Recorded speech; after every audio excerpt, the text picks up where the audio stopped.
Welcome to another edition of the Sim Racing Garage. I'm Barry Rowland, and today we have a review on the Fanatec Club Sport Universal Hub, with the promise of being able to attach any wheel we want to our CSW base. All I can say is, it's about time. So let's get to it. Okay, I thought I'd give you a real quick look at what's in the box and how it comes packed before we actually pull everything out and start looking at all the parts and an overall overview of the hub. As usual, Fanatec does a good packing job on all their products.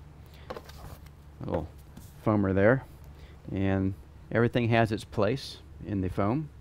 Of course, we have the main hub. We've got 4 different button pods with little push buttons on them, and we've got the little button there with the turn knob on it. I imagine that's for programming it once you have it mounted. We've got little paddle shifters, and we've got big paddle shifters. So you have an option there of what kind of paddle shifter you want to use. And assorted hardware and such. Alright, so that's enough as far as what it looks like when it comes in the box and how they pack it. We're going to go ahead and pull everything out, get it on the bench, and take a closer look. So now we have all the parts out of the box, and we can take a closer look at what's going on here. First we'll look at the button pods. And they have 3 buttons on them. They have a nice click to it. Nice spring pressure. Not real light, but not real heavy. I kind of like the pressure actually. They do have a little bit of wobble to them. We can just demonstrate that to you here. See the button kind of got some sideways or lateral movement to them. But I don't suppose that's going to be an issue. Maybe in the long term it might, but for now it gets the job done. There's brackets on each one of them. This is a short bracket. There is also a long bracket. Look at it this way. And this one is the longer bracket, as you can see when I kind of hold them relative to each other. And this allows you to, you can switch these brackets back and forth. Doesn't matter which way you switch them. We'll stay with the longer bracket one here. And you can see you can move them back and forth, and there's other places that you can mount it, on this side or on this side. So no matter what the spoke configuration is of the wheel you're going to use, I can't imagine you not being able to get this pod mounted to where it's clear. They have an electronic circuit board plug on the end of these. This one is a 4-wire. And for you guys who've actually worked on PlayStations and things like that or other electronic devices, you'll be familiar with this kind of plug. And I was actually a little bit surprised to see that this is how everyone's going to be plugging and unplugging their pods directly to the circuit board. But we'll get to that in a minute. Also, we have what is called the encoder. And the encoder is a 4-way D switch. You can actually push it down straight. You can push it sideways. You can push it up and down. And of course you can rotate it. And this is used in tuning mode so that we can configure the wheel with the force back, spring, dampening, all those good things. Now there's you can see there's an arrow on the top of this, and the reason the arrow is there is this thing has to be mounted straight up like that relative to your wheel and the hub. So if I had to mount this bracket over here somewhere, then I would loosen these 2 set screws or grub screws, whatever you want to call them, and turn the encoder inside that ring or bracket until it was straight up and down again. So it's easy to adjust, but in the directions, if you get one of these hubs, you'll see that this arrow has to be straight up. Not much else to say about the decoder. It has actually 10 wires because it's an encoder. And again, just a press-in socket or press-in plug that will go into a socket on the circuit board, and we'll take a closer look at that once we get the hub cover off. The shifters themselves, we got the F1 or small paddles, and you can mount them like this, which is more of a relative position as far as downward. And of course they have slots in them, so you can adjust them forwards and backwards. Of course there is no facility for an outbound or outboard adjustment. I imagine you could just get some spacers and longer screws if you really needed it, but usually with an F1 or small, like a 27 C wheel, you probably wouldn't need it, or a 270 rather, C, which would be a MOMO number. Smaller wheels, you probably wouldn't need it. Now you can also mount them in a more upward position if you switch sides. You put it over here, and now we have it more up as far as relative to the position in the center of the hub. The GT shifters. They have the same kind of a deal going on, but now you can see there's actually holes in the back of this bracket here that we can adjust this outbound or inbound, which is nice because if you're running anywhere from a 300, 290, all the way up to like a 350, you should have enough adjustment in there to still make this shifter reachable with your fingers, depending on the size of your hand, of course. And also they have the up and down slots in them, so you can actually move them backwards and forwards a bit.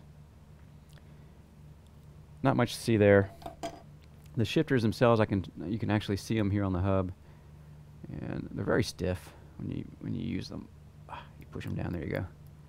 So I imagine once the levers will be there, that's going to be a very nice feel to it. Let's talk a little bit about the hub itself. First off, on the top here, you'll notice that these buttons here are actually PlayStation buttons, but when you have this using it on a PC, then they turn into mappable buttons. So you just map them to any buttons in the game.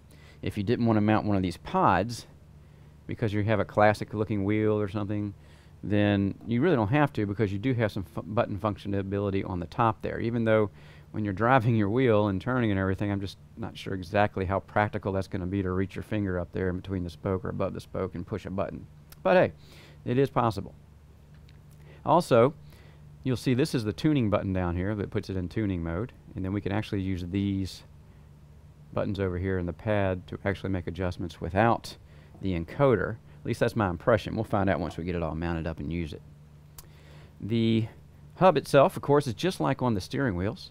You can see the pins inside there, and the little notch that fits in the groove on our base over here, just like the wheels do.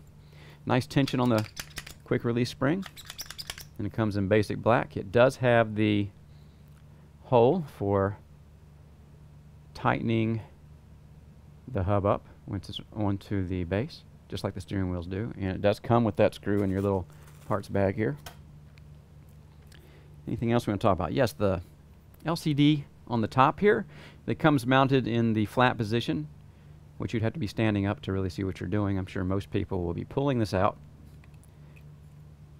and putting it in the horizontal position. But while we have it out, let's take a quicker look, or a closer look, not a quicker look. The pins, as you can see, are in a staggered position. Make sure this is focusing well for you. Just like that. There's a couple of screws on the bottom here holding the little circuit board that's attached. And I'm a little surprised again that they're just leaving the pins hanging out like this. I would think that they would make something a little more robust as far as using something that people are going to be plugging and unplugging. But then again, chances are you might not be changing this around too much once you get it set where you want it. Now you can see there's some notches, or rather not even slots, they're just little nubs sticking up that will guide this so you don't plug it in wrong. You can see the actual plug here, and you can see notches here on the side. So get you a look at that, and that's for the side notches for going up and down vertical with it. And you also see there's some notches down low, which was the way I pulled it out, and guides those little tabs in. But I'm going to be using it straight up and down because it seems to me that's the way most people will be using this thing. And you just have to be mindful and careful when you're putting this in that it lines up with the slots properly. And when you put it in, just be mindful of those pins. Once you bend them, that's the end of the game.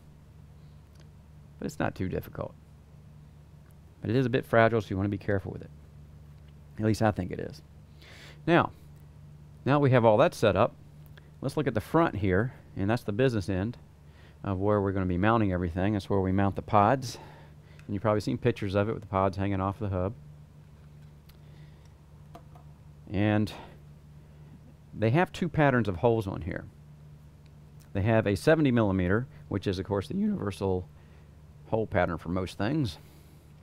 And I just happen to have a 70 millimeter quick release hub. off my Q1R just to show you how this lines up. And there is 6 holes, so you can use all 6 of them. I believe it's lining up. Let's see here. Yeah, like that. So all 6 of those holes line up, and they are 5 mil holes, 5 millimeter. But there's also a hole pattern for a 50 mil. You've got this one here, this one, and this one down here. That's a 50 millimeter 3-hole pattern. So if you have an F1 hub, which I do, you can actually mount your F1 wheel hubs directly to this also, because a lot of those kind of wheels have the smaller wheels. We're going to have a 50 millimeter. But then again, you can do whatever you want with whatever wheel you have, drill the patterns you want, how you like. And you can see the circuit board down inside of there. Now these holes here that don't have threads on them, and you have to be careful when you're mounting, you don't want to use the hole that's threaded because that's just for mounting your wheel. These big holes that don't have any threads in them are made for mounting the pods to. And we'll see how that works as soon as we get the cover off of this hub and see what the circuit board looks like and how we're going to plug things in and how the pods mount and how the wheels mount. But you can see that with the LCD in the horizontal position, if I mounted a wheel to it, something like that, if the holes are lining up, but we don't have to worry about it right now. And you can see that it would be easy to see your LCD. Maybe not so easy to reach your buttons that you've mapped. I'm just not sure how practical that is if you're turning the wheel and you want to hit a button and they're pretty close together there. How successful you're going to be. You're hitting the right one. But we'll see how that pans out once we get everything mounted up. And we're actually testing it on the motor. Anything else we want to talk about? I guess that's it. What I'm going to do now is I'm going to pull the cover off. Oh, one more thing before I do that. I wanted to show you guys, when you're running your screws into this hub, you want to be mindful and careful. I actually did this already, just so we can be quick about it. I got 19.14 mils, and that is enough clearance on all these holes. If I put this flat, and where the screw holes are, I'm just going in the screw holes. I'm not hitting the circuit board, and that's in one of the 60s. That's rather 70s. I don't know why I said 60, but that's a 70 millimeter hole, and this is the 50 millimeter holes. And I went all around this hub and put this in just to make sure there was no interference. And everything is clear, except this 50 millimeter space hole here. Whoops, I'm hitting something right there. All that really is, though, is how the cable was plugged in. And if I pull that cable back here, the shifter cable, get a little better view of it there. If I pull that out a little bit, then it's not interfering with the hole anymore. Now it's going down like it should. So again, something to be mindful of. You don't want to use anything. I wouldn't use anything more than 15 millimeter going into those hub holes if I was you guys. And again, I'll just push this wire back in. But once we have this off and we start getting our wires mounted, then we'll see what clearance issues are really coming into play with screws, with all these cables on all our pods running around inside of here or outside. And one more thing I wanted to show too, and we'll see it better, is there's little grommets here for the cables to pass through. And there's one grommet, in fact this is the side that it's on, is bigger.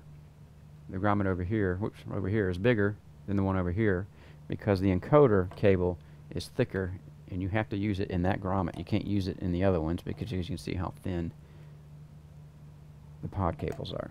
But again, we're going to deal with all that once we get the cover off, so we'll go ahead and do that next. So now let's go ahead and pull the cover off of this unit. It has 4 of these hex screws that are 3 mil, and you can see I got some Loctite on them, blue Loctite.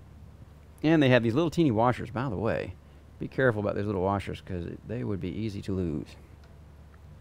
And you got 2 down here on one side, and then of course on the other side you have another 2. Once that's off, the cover comes off, or once they're out, the cover comes off. We'll talk about this cover in a minute, where we mount the wheel to, actually mount the wheel to. And let's take a look inside. Here we can see a exposed circuit board with all kinds of nice little micro resistors, surface mount capacitors, and traces. Really, really vulnerable stuff.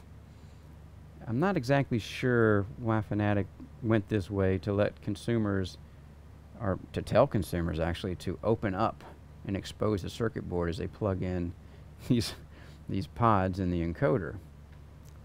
I think I would have gone with something on the outside that I could plug all these encoders into, or rather pods and the one encoder into. Seems they could have put something on both sides here, or maybe even the bottom, with just a plug sitting there, instead of having people open this and exposing the circuit board like that. Plus they're poking around, pushing plugs in, and maybe rearranging things and pulling plugs out. Just doesn't, it's fraught with peril. That's the way I saw it.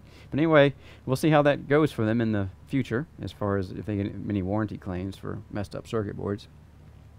Now, as we saw before, the plugs on these pods, and I'm going to use the encoder first. This has got a, if we look closely at this plug, you can see that the one side is higher than the other. It's like a little, this side over here is not as high as where the actual wires go in. And for this plug, that means this side sticking out a bit will go towards the middle of the hub when you put it in the plug. I don't know if you can see that in there, but it's hard to see. But you can see the pins are kind of on one side of that plug. And it's made that way so it can only go in one way, so you don't mess it up. So we'll go ahead and stick that in there. And by the way, we got to pull these grommets off. We're going to pull this one out, and it's the big one that goes on the encoder. It's the big fat one. See if you can see it better there. And then this one over here is for one of the regular button pods, and it's smaller. You can see some light through there. You don't want to try to put this one on the encoder because there's no way it's going to fit. They're fiddly enough, these grommets. Trust me, I've put them on before, and again, I just don't understand why they didn't put something on the outside you could just plug into instead of having to go inside and mess with grommets and everything else. But we're going to go ahead and get this one plugged in. And again, that higher piece will go towards the center of the hub. We'll just plug it in. It's not a big deal. It's just a plug, and you push it in. Just don't over push it. Be careful. I mean, we are we are working around an exposed circuit board, and I wouldn't want to mess that up. And then, of course, it's going to go right in this groove here with the grommet wrapped around it. So let's go ahead and do that. I'm going to put the grommet on it and wrestle it into the groove over there, then we'll get back and see what it looks like. So we're back now with all the wires put in where I want them to be sitting, all the grommets reinstalled, and you can see what this looks like up close. And once again, I'm going to tell you guys that you can get it done, but there's only two ways these grommets go in. There's two ways they can't go in because of the way this thing is manufactured. And I've got to tell you, these grommets are pretty darn fiddly, but once you get a couple of them in, you kind of get used to it, and you know what you got to do to maneuver that thing in there so the grommet sits like it's supposed to. And then when the cover goes on, of course, it's going to secure the grommets from going anywhere once that's down tight. So you can see I got stuck going everywhere. Looks like some kind of a distributor cap or something with all the wires coming out the top of it. All right, so it's all secured inside, and this is the configuration I came up with. I changed, if you notice, my encoder from over here coming out to down here because I kind of wanted it all by itself on the bottom once I thought about it.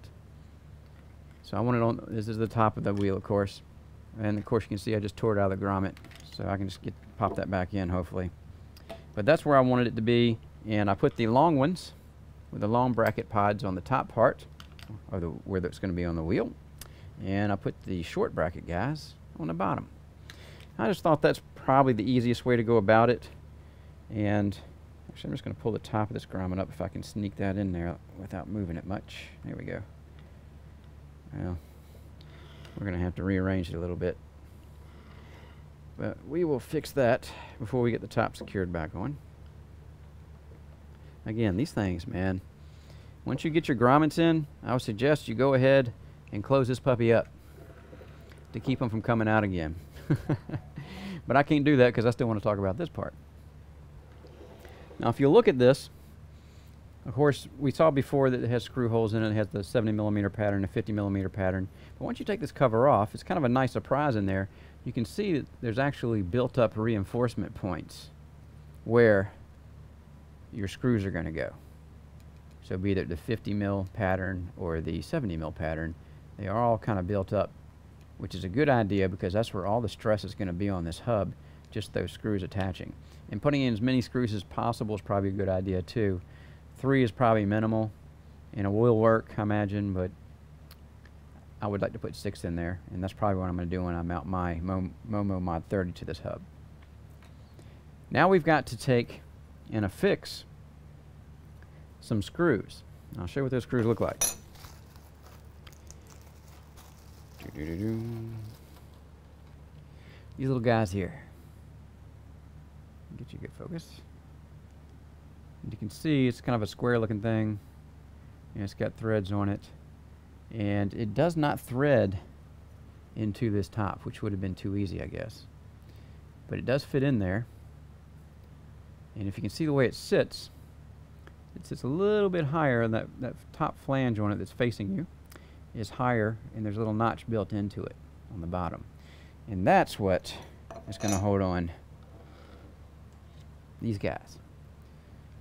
It's going to go on top of those and hold them in, and they fit down in there, and they're made to fit down in there like that.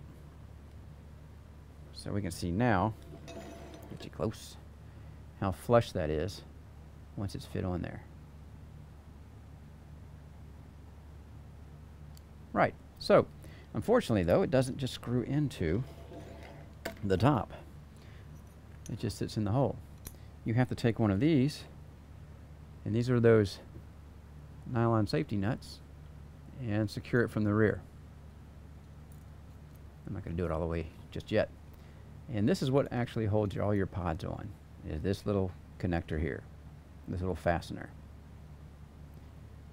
So you're going to have to make your mind up. I would fit my wheel to this plate first and see which one of these open holes here I'm going to be using based on the spokes on my wheel, because the spokes on the wheel are going to determine where you're going to actually be putting this thing. And my other wheel is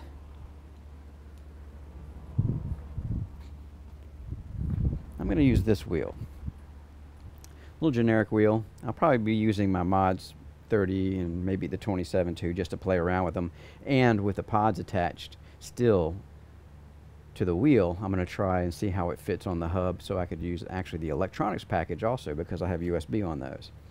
But I would hold this up to my wheel and try to decide where I'm going to need to put those screws based on where I want those pods to be. So it's not a real intuitive thing, but I can hold it up here and put this plate back on top like this. I can hold my steering wheel up here like this, and then start looking at where I want to put these pods. Maybe one sitting up here and the other one sitting over here like so, and they'll just be on their respective little screws there. And then we'll do the same thing with the bottom ones. We'll have a bottom one sticking out here, and they have the shorter brackets, by the way, and another one sticking down here like this, with the encoder probably down here somewhere. I'm thinking down here in the bottom like this. And we'll turn the encoder button around once we get it there, so that our arrow, see our arrow in there, is going to be configured or in the right direction it needs to be in. So let's go ahead and do that. I'm going to go ahead and mount everything using these fasteners. I'm going to go ahead and mount the pods to the top, or the cover, and then I'm going to show you what it looks like once I get them all mounted, and then we'll just put it back in there, re-secure the cover, and well, that should be about it. We'd be ready to go then. So we'll come back with the pods attached. Alright, so I've got the wheel. I'm trying to get you a better angle here on what this is looking like. I've got the pods on where I wanted to, but they're still a little loose. I don't have them real tight. And the idea, this is how I did it anyway, the idea was to get the wheel lined up with the 70mm spaced holes, and then start putting the pods in around where the spokes are, and try to figure out where I need to mount each pod, and of course the encoder. As you can see, they're still loose. I can still take them in or out, push them around, move them whichever way I want to. And if you'll see what I've done so far, I'm going to take the wheel off and look at the hub itself. I've actually loosely mounted those screws. I haven't really tightened them up yet, because I wasn't sure if that's where I was going to leave everything mounted. But so far so good. And I'm going to go ahead and pull this cover back off. And you can see on the back here, without them flopping all over the world, hopefully. I'll show you what all the screws look like there. Hopefully you can get a good shot of that. It's a little hard to light it when I'm shooting straight down. So we'll go ahead and get everything tightened up and leave them in the holes they're in right now. And let me give you one more close-up of what that looks like.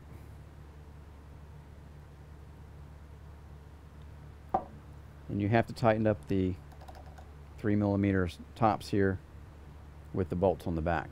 So we'll get all that done, get it all tightened up exactly where we want it before we actually put the wheel on and see what it looks like. So we'll do that next.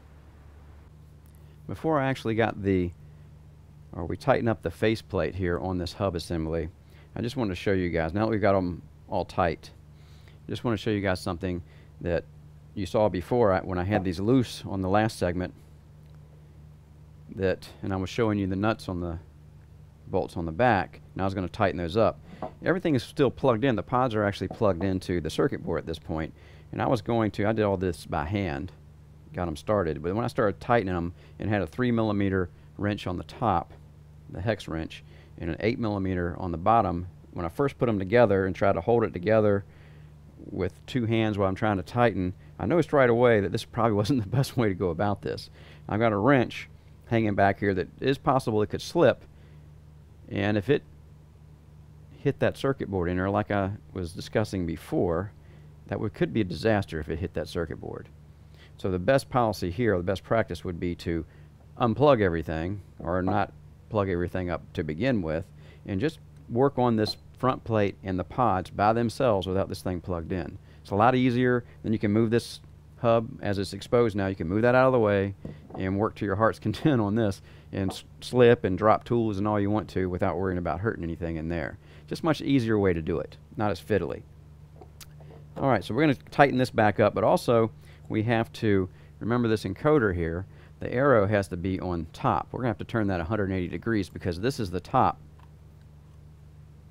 of the hub, and right now the arrow in the encoder is hanging down here, and we need to switch that around, and we're going to do that by, you can see those set screws.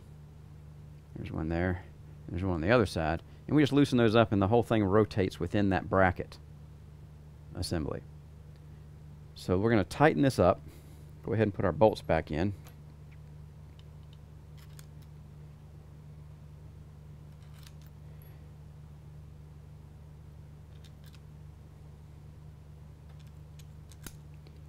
Get them started. I like to get the thread started a little bit first. And I take my drill, because I do a lot of work with hex bolts and nuts. I always have a drill to put them back in with. And you want to do a cross pattern on these also.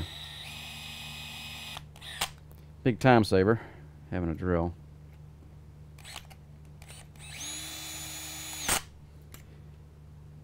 And one more time. Alright, that should do it. Now we're good and tight. And make sure everything is looking good for the wheel. Get her lined up here. Alright, looks pretty good. I'm going to move this one a little bit. And you can actually move these a little bit even though they're tight. They give you a little wiggle room. So you can make minor adjustments to these pods. And I'll talk about that in the next segment of how you can do that and it doesn't really make any difference. And one thing we'll also do is, while we're sitting here, might as well get this encoder oriented properly, and that's just these little teeny 1.5mm set screws. Loosen them up just a little bit. Got one over here too, on this side. Loosen that one up. And now we can actually spin this thing around whichever way you want to go. You go that way, go this way, it doesn't matter. As long as we take that arrow and we move it to it so it's oriented straight up and down. Right about there, I would say. Get the cable out of the way, you can see it. I think you can see that arrow. And just hold it there with my finger, tighten my screws back up.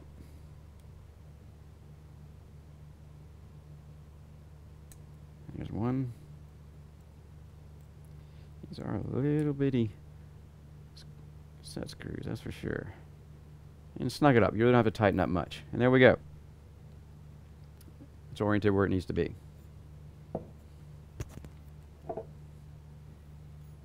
And now we'll go on to the final fitting of the steering wheel and getting everything tightened up. So now we're back. We have the front firmly attached. We have reoriented our encoder, as you can see there. You guys can see the arrow now is pointing in the right direction. It should be the top. And as you'll also notice, I have the shifters assembled. Didn't have that last time. Now, one thing I found out once I put my steering wheel on, and all lined up like I wanted it to be, I reached down and grabbed the shifters, and I have them all the way out on the brackets that we saw before in the beginning. We were going through the overall view. I have this in the last hole on the outboard. Because I have short fingers, it allowed me to grab the shifter paddle easier than being inboard, which is nice to have these adjustments. So, and then everybody will adjust it to whatever feels right to them. But I also found that the reach is a bit much with this wheel attached. And I actually put another wheel up there too, and it was still a bit much for me. It's doable. Don't get me wrong, I can actually do it. But it's not as close to the back of the wheel rim as I'd like it to be. And if you remember also that when we looked at the brackets for these shifters, they have slots in them right in here. Give me a little pointer here. They got slots in them right there that you can actually move them back and forth. And I have it all the way this way towards the front of the hubs, towards the steering wheel rim, and I still find it to be a bit of a reach. Now, I found an undocumented feature when I was looking at this, and if you'll look down, see if you guys can see that, this whole shifter pod assembly here is held on by two screws, one here and one over here. And they go, of course, they go through some threaded holes inside the hub. But if you also look here, you can see there's an extra set of holes. There's one over here and one over there. And I checked, and yes, they are threaded holes. And they're exactly the same spacing as the existing holes. And if you look inside here, you can actually see those bolts through the access holes, and they're 4mm hex bolts, which led me to believe that you could actually take these bolts out and move this whole pod assembly over to the next set of holes, which is about 12mm or 1/2 inch. And that would bring it a little bit closer to the front of the wheel. And I just noticed that when I was looking at trying to figure out a way to get this paddle just a little bit closer to the back of the rim, like I said before. So again, it's not in the manual, and I actually did pull the top off when I was looking at it just to see if there was any interference where those holes are on both sides because of the pod wires and the circuitry inside, and of course the circuit board. And it looks like everything's clear. So that's what I'm going to do. I'm going to go ahead and take these pods loose. I'm going to move them up and put them in the new holes and see how that ends up. We're back. And now I have moved the shifters, or the shifter pod assemblies, up into those second positions that I found. And I must say it worked like a charm. No interference. The bolts went in, of course. That proves that that's exactly what those holes are there for, so you can move it closer to the back of the steering wheel. Now when I take the steering wheel and put it back on, I can actually reach it much easier. It really made a big difference, just that 1/2 inch. Very, very comfortable now. And even, as you guys may have already been thinking when you're looking at this, I could actually take the spacers off the bracket, because these are just spacers. It's not part of this paddle. This is just a spacer in there, plastic, and you could take that out and just mount this paddle flush. And that's about all the reach you're going to get, though. But at least you know, if you have a smaller hand like I do, that you'll still be able to reach your paddles without too much trouble. So what we'll do now is let's go ahead and I'm going to go ahead and screw this wheel on real quick, because I want to show you something else about the pods themselves. Once the pods, now they're currently all tightened up like they should be. And of course, when you put your steering wheel on, depending of course how many screws you're using to put it on with, always try to tighten it in a crosswise pattern like you would be putting a wheel on a car. We always want to cross torque all the screws. And again, these are 5mm threads in this hub, so it's a standard, which is nice, along with the 70mm spacing being standard. Alright, so once this is all tightened up, I'm just snugging this up. I'm not really finishing my tightening just yet, because I want to show you guys something. The pod over here, see if you can see that, is a little bit closer than the pod over here to this part of the steering wheel. Now remember, everything is already tightened down on my pods on the plate, and I don't want to have to pull everything apart and pull the plate back off to loosen that nut to move that. But the good news is, even with these brackets that hold these pods not being snug and tight, you still have a little bit of flexibility to move the pods a little bit laterally, not in and out, but laterally. And if I loosen these screws up on your wheel, almost tight. Spin the whole wheel around. Once I have that loose, I can actually take this pod, see if you can see that, and with both hands just give it a little nudge and it will move a little bit. See? So I'm trying to line it up pretty much how I have the other one, and that's a lot closer than it was before. Now you're probably thinking, well, geez, if you can move it, isn't that too loose? Well, considering what's going to happen here once I tighten this steering wheel down, and again, you don't want to over torque this stuff. It really doesn't take that much to hold it, especially when you have 6 screws.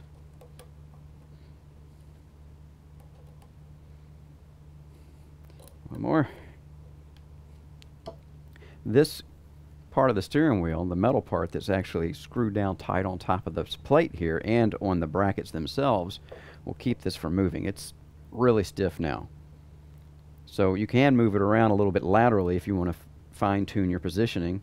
Like this switch here down, the encoder switch, I might want to move that down a little bit depending on what it feels like once I get the wheel mounted. So just another little tip, this will hold these nice and tight. And remember, we're only putting pressure on it back and forth and relative to the hub anyway. We're not pushing pressure on it this way when we're pressing the buttons. And now the shifters feel much better. I'll be able to reach over and grab that with my middle finger. I use my middle finger for shifting with no problem. And again, if I did want another, what is that, a little over 1/4 inch or so, I could actually pull that spacer out. But that would be it as far as how far I could get these paddles as far as close to my wheel. So we got everything mounted now. I guess what we're ready to do is mount the Fanatec CSW wheelbase over there to my stage 4 rig. I got to pull the Bodner wheel off to do that. And once we have all that done, we'll come back with the wheel mounted and do some programming. Now also, one more thing. You can see the LED is flush. What I'm going to do, because when I'm sitting down and I got this wheel facing me, I don't want to have to stand up and look straight down on that LED and see what I'm doing when I'm using the encoder down here. See, now I can see a lot better and using the encoder here. Now again, these buttons, I'm not sure how practical that's going to be trying to use these buttons. Now if the pod, even if the pod's out of the way, if you're driving and you need to reach a button, I just don't know how practical that's going to be, even though it is doable. Let's give you a better look there. So now let's go ahead and rearrange the stage 4 rig with the proper wheel bases. And then next we'll come back and we'll do some programming on the wheel itself. So now I have the Fanatec base and hub all mounted up to the stage 4 rig. And I thought I'd show you the driver real quick and how the buttons relate to the top PlayStation buttons that are located on the top of the hub. If you go to I'm going to go to the first pod over here on the right and press the 1 button. And you can see that that 1 button is lighting up blue. But also the square for the PlayStation buttons also. So these are mapped together, or bound together. And if you go to the 2 button, it's the triangle. And if we go to the 3 button, is the circle. Now if we drop down to the next pod, now I have both of this pod is mapped, or actually plugged into this socket on the hub, and this pod is plugged into the second underneath it. If I go to the bottom hub and press that button, you can see the 1 is actually pressing, but there's nothing mapped to that button. It's its own button. If we go to 2, and you can see the X in the D-pad up here for the PlayStation. And if I go to 3, that's R3 for the PlayStation buttons. Now if we go down to the encoder F and we press that button, it's also got its own button. Nothing else is mapped to the press. However, on the D-pad, it's directly mapped to the D-pad up here. If I go left, that one lights up. If I go right, that one lights up. And of course, up and down. And they're all lighting accordingly. If we go over here to this pod, and I'll have these pods set up here and here. I don't have one in the middle plug or socket. So I got to plug in the socket up here. I got the plug in socket down there. If we go to the first button here, it corresponds to the select button on the PlayStation pad. The second button, and I'm looking around here and don't see it's mapping to anything up here in the PlayStation. So again, like the 1 button over here, the 2 button over here doesn't map to anything else. It's not bound to another PlayStation control. If we go to 3, right away we can see 3 is blinking. It's actually up here on start. So we'll go to the next pod and go with its first button. Remember, it's actually in this socket. And it relates to L2. Button number 2 goes up to L3. And button 3 is actually R2. So the shifters themselves are L1. And if we go over the right shifter, R1. So there's a lot of this stuff that's bound to here. So you have to map.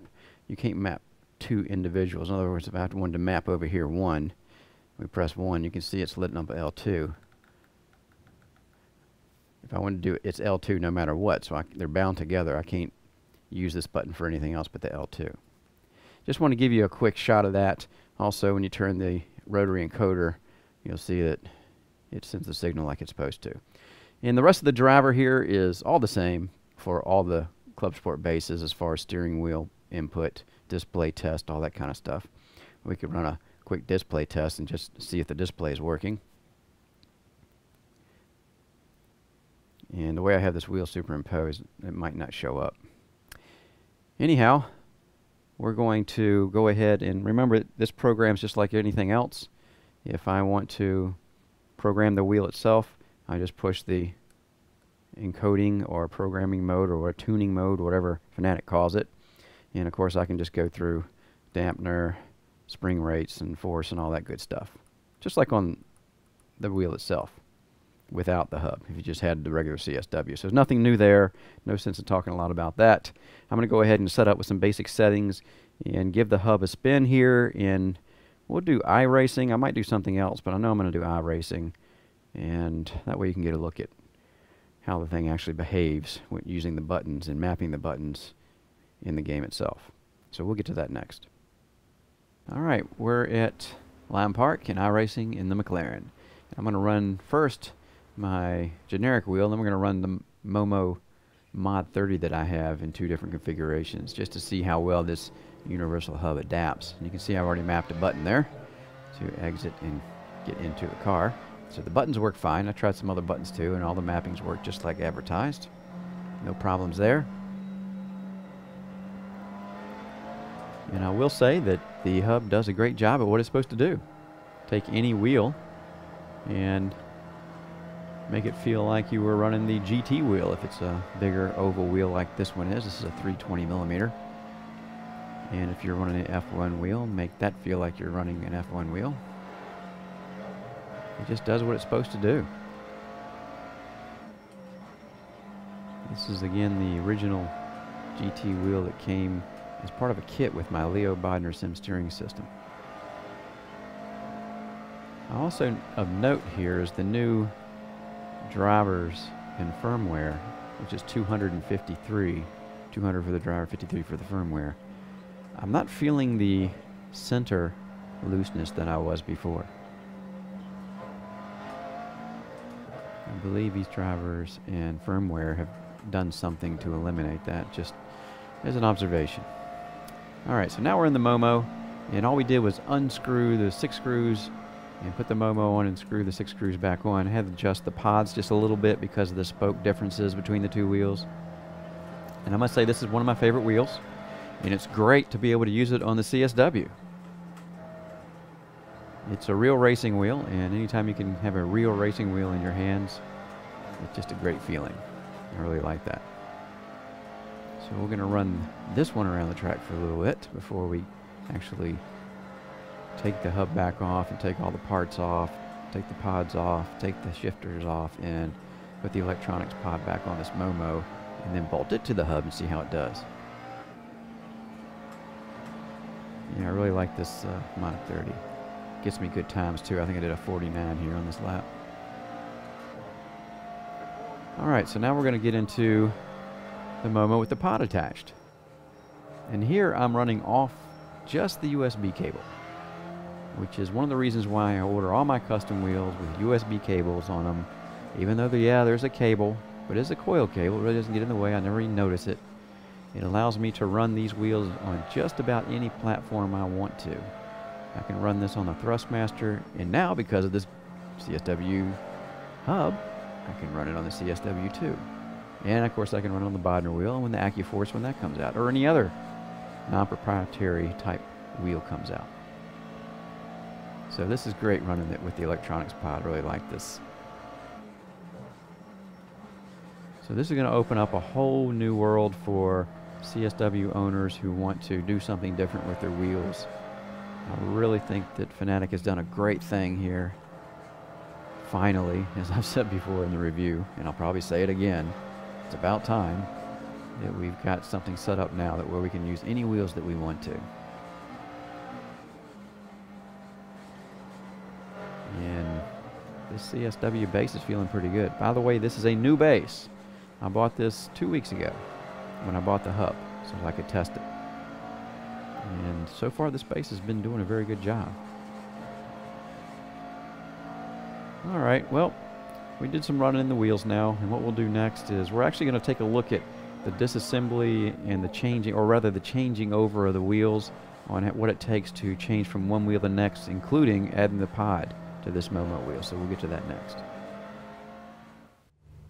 I thought I'd just give you guys a quick look on the different wheels that I mounted. I just mounted this wheel, and I'm going to mount the Mod 30 we'll see next with and without the electronics pod to the hub. And of course we've got this one finally mounted, and you've already seen a little bit of that, but I just wanted to do one more quick comparison of how they're mounted up. And it's basically just going to be screws on the front of the steering wheel here that we're going to be changing. So that's the generic wheel. This wheel actually came with my Bodner Sim steering system, and I thought I would use that because a lot of people are going to have these kind of wheels. You can buy them off eBay or whatever and attach them to our hub. But then we have custom wheels that we want built that we're going to be attaching to the hub too, so that's why I'm going to show you this. So this is the one for the generic wheel, and next one we'll see the Mod 30 Momo wheel mounted to it. So now we have the Momo fitted up against the hub. Now the Momo actually has a different type of spoke shape than the wheel I just had on there. I just want to show you guys this real quick in case you want to change your wheels. The holes aren't quite lining up. I need to shift the whole wheel down in relationship to this hub. And that's stopping me right here is these two pods because they were higher. They were able to be higher on the other wheel. This is really not a big deal because if you watch through the video to this point, you know that you can actually take these pods and rotate them a little bit. I'm going to take the encoder and push it down a little bit towards the bottom there. And I can take this one, well, gotta hold it, and we'll rotate that one down a little bit. And now I'm starting to get where I need to be, but this one's still blocking it up here. I'll rotate that one down. And now I'm starting to line up pretty good.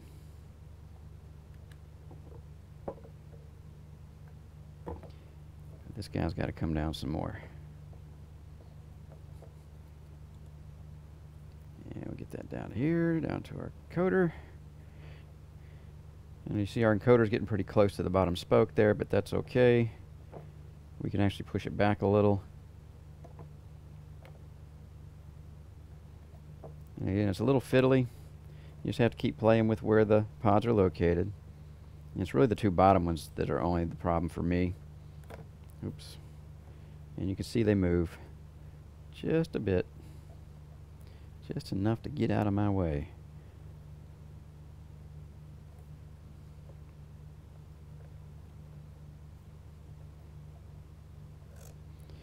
As you can see, it's a tight squeeze.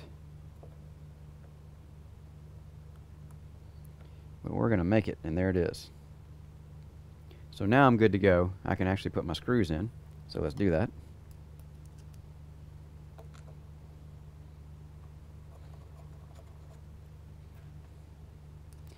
And again, I'm going to do a cross pattern when I tighten these screws up. Get a little, get her started there.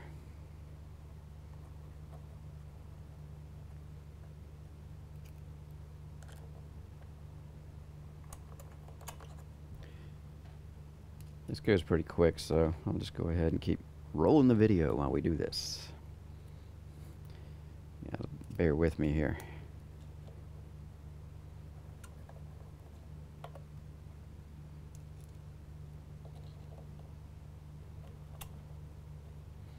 Alright, we'll look at the final orientation here and make sure my D-pad button is still working.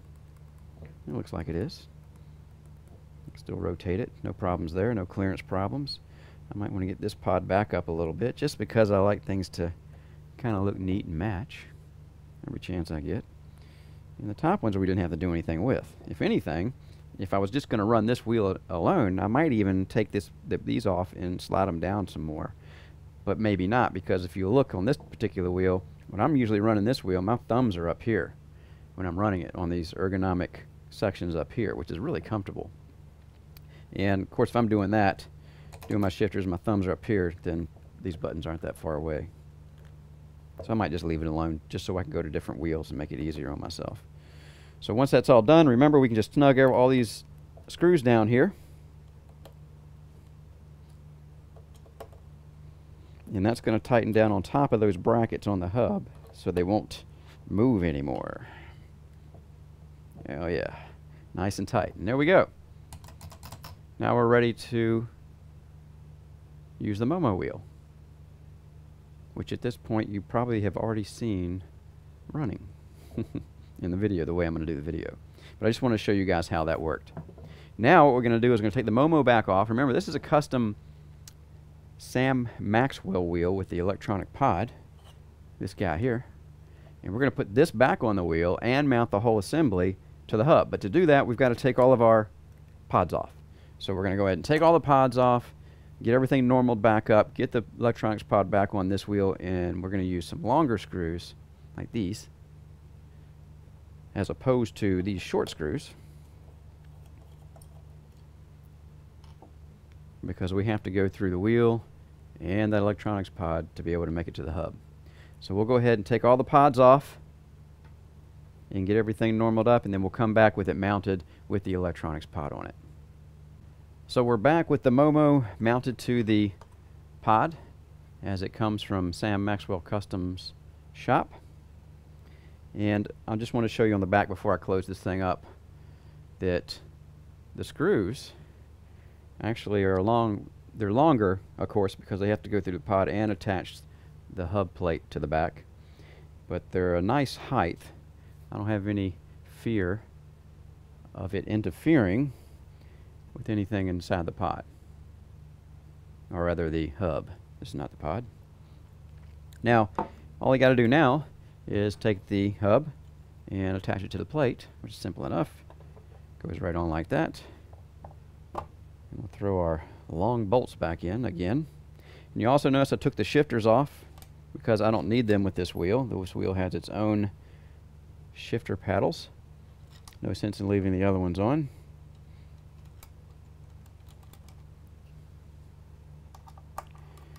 So we'll get these on.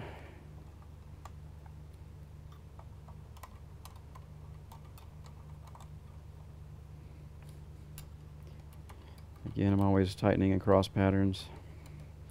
It's just the way we do it here at the garage.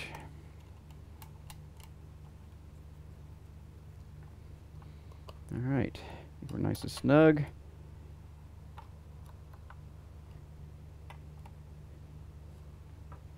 And as you saw, we already ran it earlier in the video, but I just wanted to show you guys how that went together and the disassembly required. We got again a handful of pods and a coder now, so we had to disassemble everything after we had it all nice and assembled. But that's what you have to do if you want to run the wheel. And of course, you can see because this has the USB port on the back, I'm really not going to use any of the electronics here, even though I could still map the buttons up here for something. But as you see, they're all kind of deep there. I definitely won't be using them. And as far as tuning the wheel, I would take this out from the vertical position and put it back in the horizontal position. So if I did need to look at anything, I could actually look above the wheel this way and look down and see what's going on with the tuning. Right, so I guess that's about it as far as what we're going to do. I'm about ready for final thoughts. We saw it on the rig driving, and that's really not much to see, but I just wanted you guys to see that how it worked. So the next thing will be final thoughts on the CSW Universal Hub. The Fanatec CSW Universal Hub lets us mount just about any wheel to our CSW base. Just like at the beginning of this review, I have to say, it's about time. We've been tied to just a couple of usable wheels with this system for quite some time now. Finally, we have the freedom to do what we want as far as wheel modding and selection. And I imagine with this hub and the Fanatec brand of custom wheels now available, sales of the CSW system are going to increase. In fact, I checked on the Fanatec USA website, and they're out of stock of the CSW bases now. And they're back ordered until the beginning of October. But they seem to have plenty of universal hubs in stock. So, let's talk about the cons of this hub. Overall, there's not a whole lot that I don't like about this hub. The biggest con for me personally is that I think they could have made it easier to assemble this hub with just a couple of minor design changes. I don't like the fact that you have to open the hub, exposing the main circuit board to the outside world and the hazards that live here. You're going to have customers plugging and unplugging the circuit board sockets. That's going to put a lot of unnecessary wear and tear on the circuit board itself. And the wires that come from these button pods and go to the circuit board have been terminated with circuit board plugs, which are really not meant to be repeatedly plugged and unplugged, as I did swapping between different wheels for this review. And when I actually pulled on the plugs to unseat them from the circuit board sockets, I gotta say I really didn't have a lot of confidence about the durability of this setup.